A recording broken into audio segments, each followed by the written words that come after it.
মহিলাদের দিয়ে ওনাদের সাথে কিছু অন্তরঙ্গ ছবি তুলে তারপরে ব্ল্যাকমেল করা শুরু করে। ওনাদের যাওয়ার কথা ছিল বনশ্রীর দিকে, একটা সিএনজিতে ওঠেন।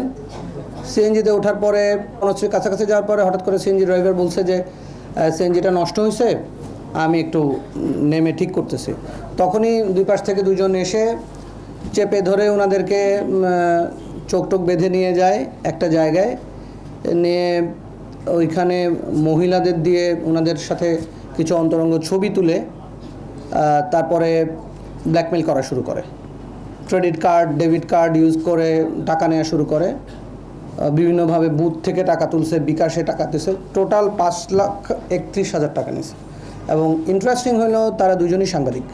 আমি জয়েন করার 5-7 দিন পরে এরকম একটা ঘটনা, এক ভদ্রলোক আমাকে ফোন দিলেন যে আমার শ্বশুরকে পাওয়া যাচ্ছে না। তো খুঁজতে খুঁজতে ওই রকম যে টাকা যদি আপনারা না দেন তাহলে ভিডিও বা ছবি ইন্টারনেটে ছেড়ে দেওয়া হবে। ওনার বয়স অনেক বেশি, 55+। পরে তো দেখা গেল সেম, মানে সামাজিক লোকলজ্জার ভয় অনেকেই করতে চান না। ওনারা যখন আমাদের কাছে আসেন তখন আমরা আমাদের মতো করে তদন্ত শুরু করি। করতে করতে একটা সময় পর্যন্ত একদম পুরা গ্যাং ধরে ফেলতে আমরা সক্ষম হয়েছি। টোটালে পর্যন্ত অ্যারেস্ট হয়েছে 12 জন আসামি, মহিলা আছে 2 জন।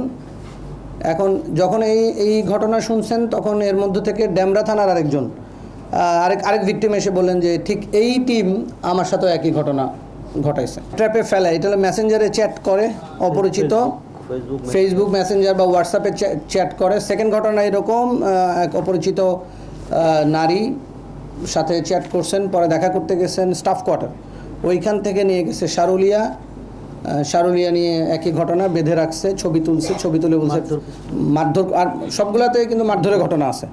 এবং একটা মজার বিষয় হলো যে লেয়ারিং করা আছে, মানে একজন ধরে নিয়ে যায়, একজন বেঁধে রাখে, আবার একজন টাকা তোলে, মানে একজন আরেকজনের সাথে কোনোভাবেই কানেক্টেড না।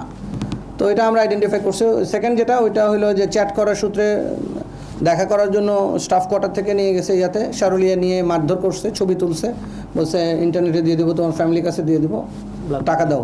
ওইখানে অলমোস্ট 5 লাখ টাকা সোনার আংটি টাংটি নিয়েছে। ওইখানে 5,06,000, এখানে মনে হয় 5,31,000 টাকা নিয়েছে টোটাল। দেশে দেশে সবার সাথে দ্য নিউজ।